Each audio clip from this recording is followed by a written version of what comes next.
Hi, welcome to Business Influencers. My name is Chris Salem, your host. We want to welcome you if this is your first time here at Business Influencers with TALRadio. Also, you could follow us on Apple as well as Spotify and our video version of the show on YouTube. Again, Touch a Life Foundation, which is what TALRadio is part of, is committed each and every week to providing you quality content through both audio and video versions of various different types of podcasts that can help move you and your personal success to the next level.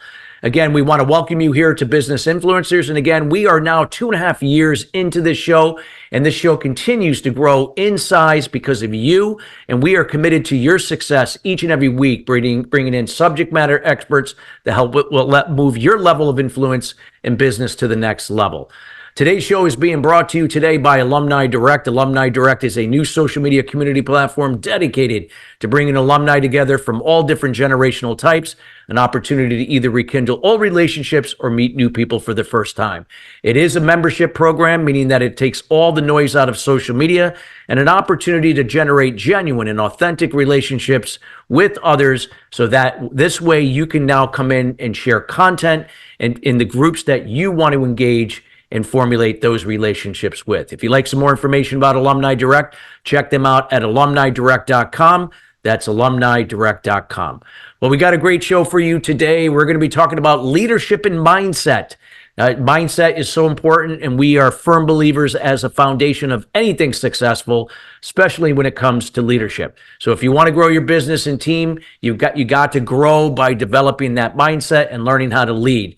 We are going to be here today with Erika Fay. Erika is the president of Maximum Achievement Coaching, and she's passionate about helping athletes create their ideal results on and off the field.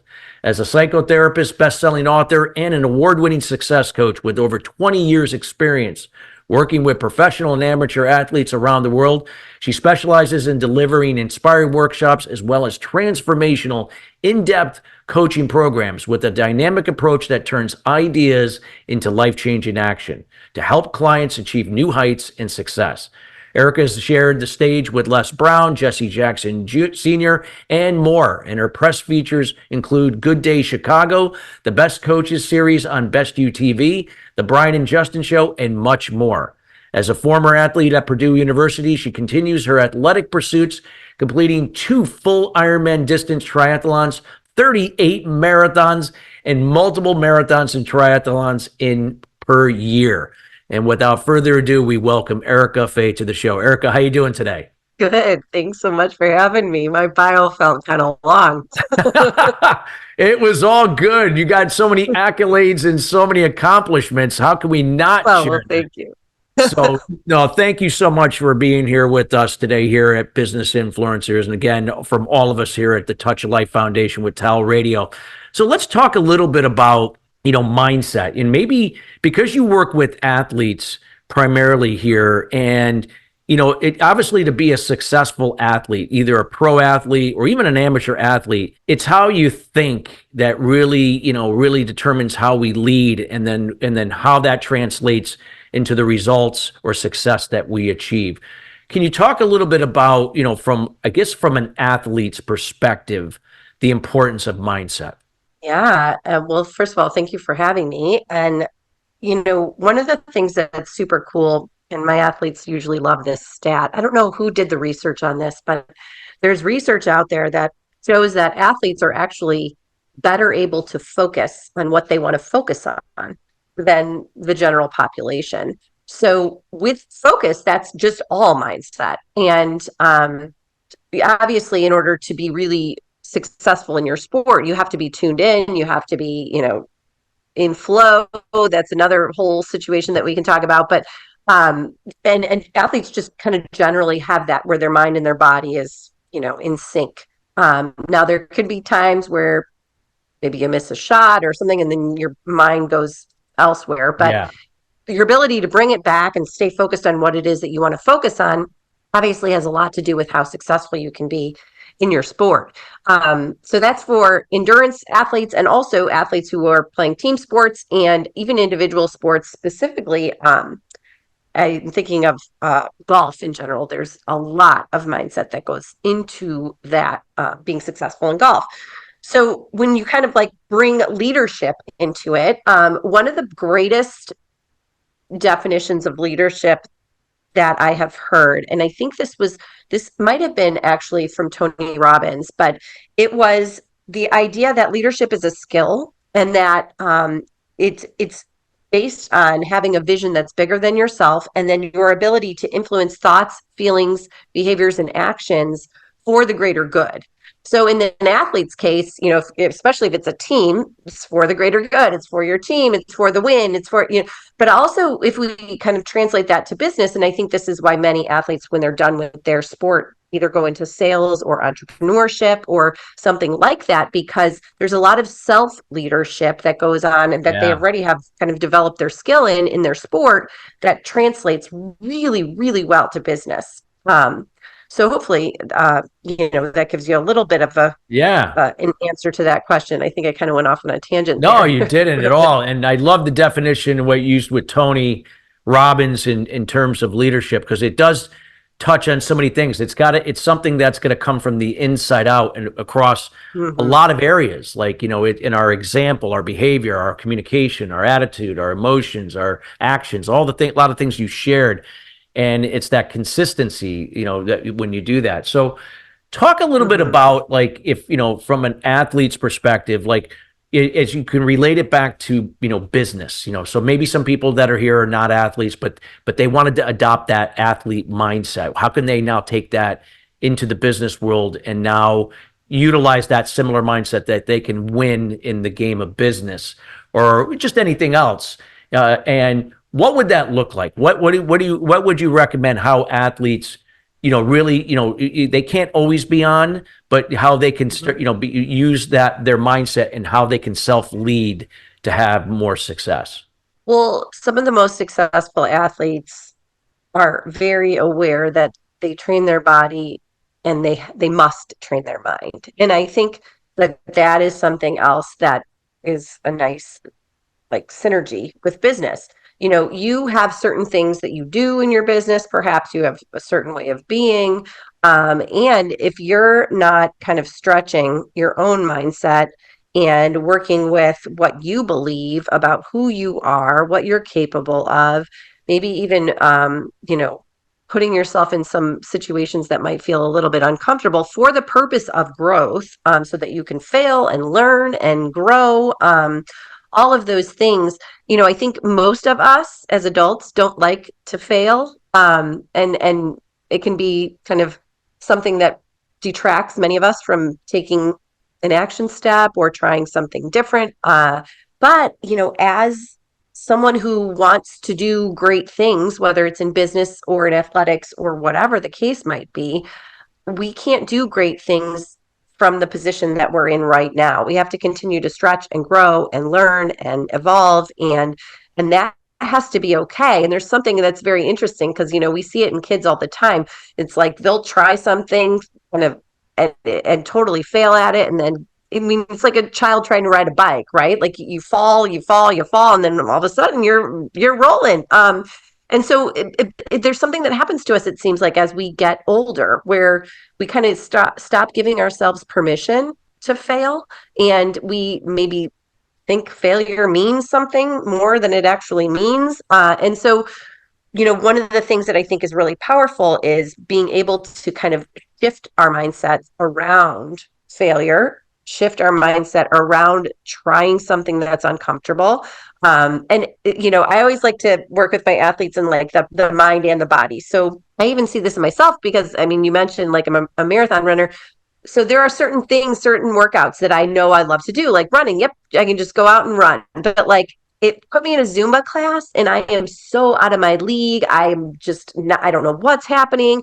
And I notice it in myself. Like, I want to get out of here. I don't like this. I don't feel masterful at it. I want to leave. And so it's just interesting because those types of things are opportunities for us. And in my case, it would be a Zumba class, which even saying it, I'm like, ugh. But but those are all great things, because it forces us, like in that case, it forces me to do something with my body that I'm not comfortable with, to perhaps, connect with, like, focusing on what the instructor is saying, and then also like trying to integrate that. So there's a lot of learning and a lot of feeling like a newbie and a novice, and I don't know what I'm doing. That is very uncomfortable for me. But I like also to be aware of those things, because when I notice that they're coming up, I can say, hey, this is an opportunity for me to continue to grow or to continue to stretch. And this is what it looks like as I'm growing. And do I want to be a Zumba expert? No, but maybe this is an opportunity for me to, Yeah. learn something new or create new neural pathways, or, so just that idea of like getting comfortable in the discomfort, I think, is one of the big things too, with not only business leadership, but also, athletes. I mean, there's football players taking ballet and, all kinds of things that we see now that is, I think, evidence to support that it's good to do something that you don't really feel masterful doing for Yeah. the purpose of, continuing to grow or continuing to hone your skill and craft at maybe the things that you are good at. Yeah, no doubt about it. And like you said, it's a process. It's like, even like, you as a triathlete, it's not like, hey, one day you said, yeah, I'm going to go out and I'm just going to run a triathlon, right? You Yeah. had to, you had to prepare for that and work your way up, your endurance and how you lead yourself, and you lead your body and your mind. And or sometimes they say the body will follow, or the mind will follow the body, or the body will follow the mind, one or the other. Yeah. Yeah. But yeah, if you could share a little bit more about the process, because like, this is, that nothing is like flipping a switch. We have to work up to that, especially if we're going to lead in a better way, if we're going to think in a different way, that's going to not only impact yourself, but also the people around you that you empower to do the same for themselves. Yeah, and I mean, when you're talking about process, I think a lot of it comes down to really getting clear on how we define who we are. And I know that that sounds like a big question. I've done trainings on identity and, legacy and all of these different things. But what's really interesting is who we believe we are defines a lot of the decisions we make. So we live according to the beliefs that we have about who we think we are. And so when we're thinking process, it's like, okay, so if I define myself as someone who, let's say, isn't a leader, and I continue to reinforce that for myself. If I start to poke holes in that and say, okay, well, what does that actually mean? And where in my life do I show leadership? And how do I define leadership? And so you start to kind of massage different ways of believing and different, constructs that you have about who you are, what you're capable of. And also, just one of the things about that is, again, embracing that beginner's mind, that, that novice, that I'm going to try some things that I'm not 100% masterful at. And this is all for the purposes of a greater understanding of who I am or who I can become. Because that question to me is one of the most exciting questions, is like, who can I become in this life? Like, not in terms of someone else, but like maximizing all of the potential that's within each and every one of us.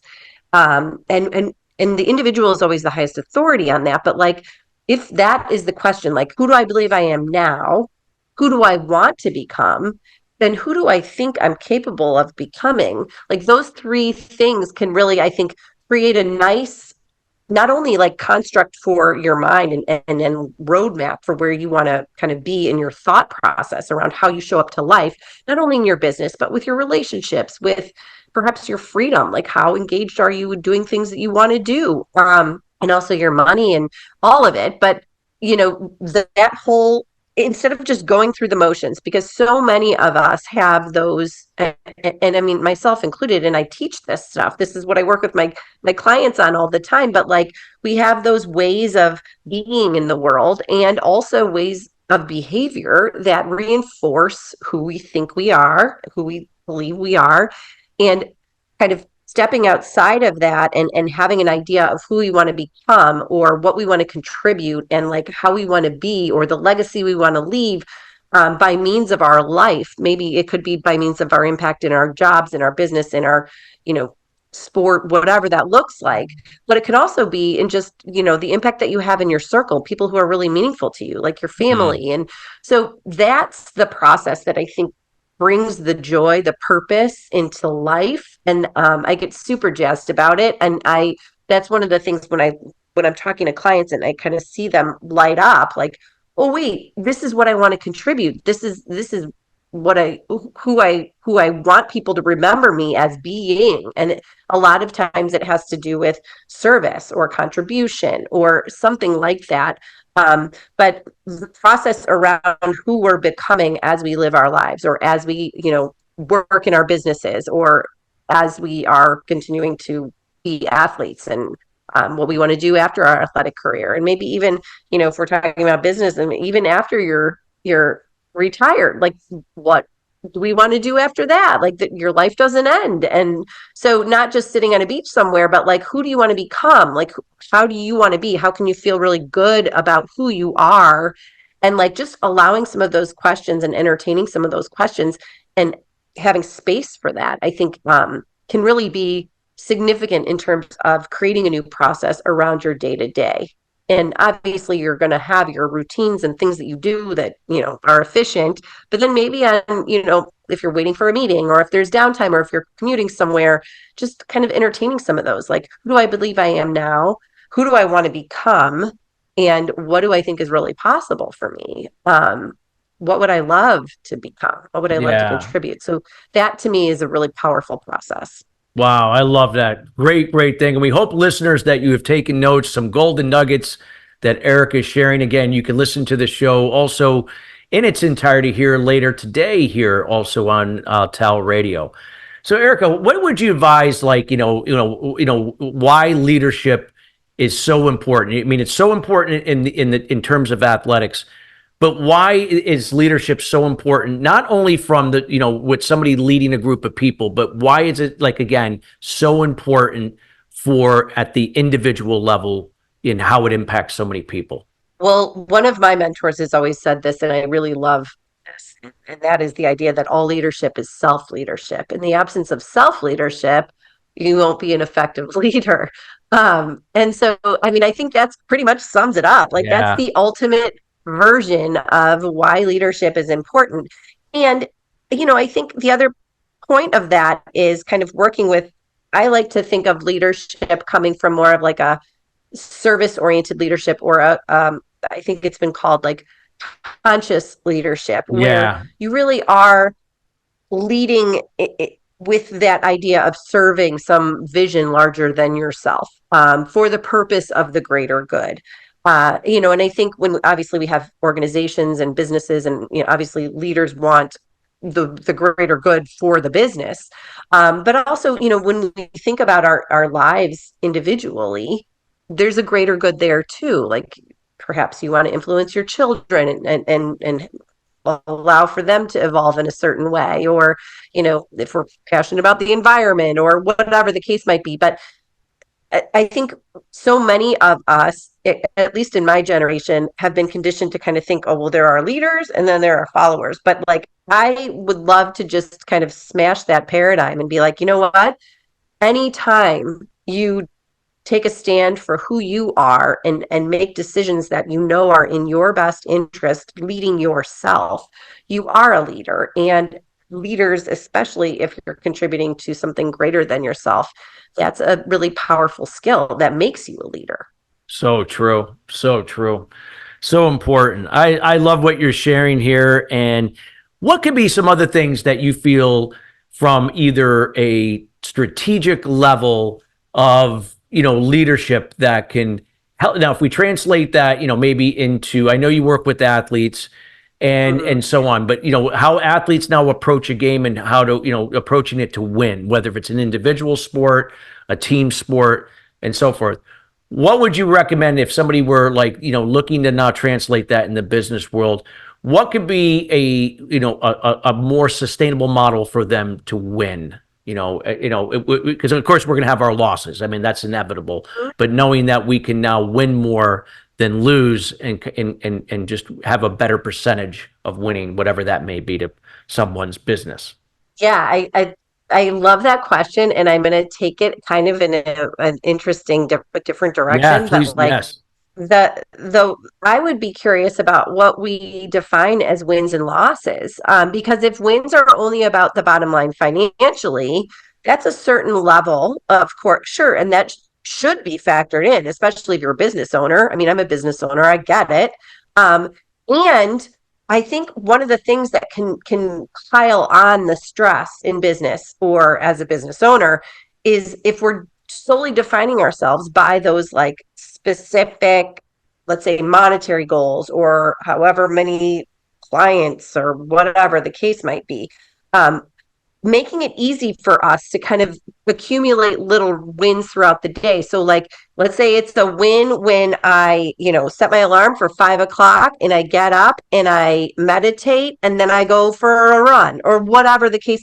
Those are like four wins that I just listed right there, that I'm up at 5, that I'm doing. So, like, making some of the wins maybe more micro, I think is Yeah. really helpful, because then we can also start to see an accumulation of, hey, I did that. I did that. I did that. Because I think, and I can experience this and speak to this as an entrepreneur, like if we don't hit those marks all the time, it can be easy to feel like we're failing. And that's Yeah. actually not the case. And then it can also contribute to burnout. It contributes to not wanting to do what you're doing anymore, all of these things. So redefining the way that we start to look at wins and losses, and making them easy for us. Like anytime I drink an extra glass of water, anytime like something smaller like that, I think can really help in terms of like strategy for, because at least with entrepreneurship, it's a long game, right? Unless you want to quit, but you have to be able to create some momentum. Otherwise, you're going to feel like you're failing all the time. And so that's, I think, something really powerful is making the wins.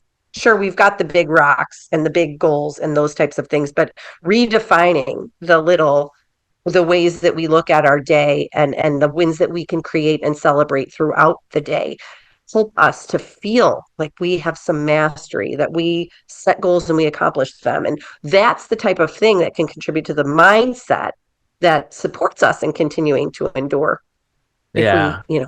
feel like we're being pushed. No, I love it. I think it's great information that you've shared here. And I think we could all, I love to learn, use sports analogies and examples when anytime I'm training or coaching leaders Mm-hmm. and teams in terms of, in the business sense, because there's so much that you can translate from the athlete world into business So in much. terms. And it just seems like, again, that resilience, that persistence, that, the ability to see a challenge as an opportunity and turning that opportunity now into a result from that challenge. And that we're not shying away from those obstacles, those challenges. So you throw an interception, you get back out there and you learn from what you did and just go out there now and throw a touchdown or bring the ball down the field and put it in the end zone, yeah, so to Right. speak. And you can't Yeah. dwell on the mistakes or something that didn't work out or something beyond your control. Any other insights that you feel like that you want to share, like taking from the athlete's world, that you could share that can benefit somebody in a business sense? Yeah, and I mean, I think one of the things you said kind of reminded me of this, and that is athletes obviously practice, practice, practice. It's Yeah. repetition, it's practice, it's trusting like my body knows what to do. So like the same thing for us is like the more we're in it, the more we're practicing, and even going back to the fundamentals, like, you know, was it Coach Wooden was famous for how he had every single one of his athletes like start by learning how to tie their shoes correctly, like those types of things, getting back to the fundamentals and practice and repetition, because and I know that this, and anyone who's listening can probably be like, yeah, if I have a speech to deliver and I don't prepare, I'm going to be even more nervous than if I'm like, yep, I know it, I practiced it. So like there's a level of like relying on this is in me, versus like throwing a Hail Mary. Like, I hope this works, you Yeah. know? So that's kind of another big thing that I would just say is like, you know, the things that you know are fundamental to your business. Or, you know, I always like to, when I'm talking with my clients, like they have their own set of values, core values, and then they have their own mission for like, and that's business values, core values, and mission statement. Like having that be in you, having that be part of every single meeting, having that every single employee knows this, and you're all operating from those core fundamentals. I think those are really important to continue the growth of the business, and also like everyone's on the same page about what it is that you're here to do. Yeah, I agree. So important. I know we're towards the end of the show, and I want to thank you personally for me and everybody here at TALRadio and the Touch of Life Foundation for taking the time to be here with us. What would you like to, with the audience? How can they best get in contact with you? Anything that you like to leave them with, or anything that you like to provide? Yes. So my website is kind of a mouthful, but it's maximumachievementcoaching.com. And I'm on Instagram at Erika Fay. So it's ERIKFAY. On my website, I do have a couple of free giveaways. So I've got like a meditation, and I have some affirmations that people can download and use as they wish, that my athletes work with. So that's, you know, available. But I'm also happy to answer any questions. I'm also on LinkedIn, Erika Fay, LMFT. So any three of those, any one of those three methods would be a great way to get in contact with me. Probably Instagram would be the easiest to do some quick DM back and forth. But three good ways. Well, Erika, thank you so much for being here. And listeners, we encourage you to reach out to Erika. She has a wealth of knowledge. She only touched the tip of the iceberg, but so much more that she can help you with when it comes to mindset and leadership. So we encourage you to reach out to not only what she gave you, but also in the show notes as well. And again, Erika, thank you for being here. Oh, thank you. Thank you so much for having me. And listeners, thank you each and every week for tuning in to hear the Business Influencers. Again, we are committed each and every week to bringing subject matter experts like Erika in each and every week to help move your level of influence in business to the next level. Till then, everybody, have a great rest of your week, and we'll see you next week. Take care.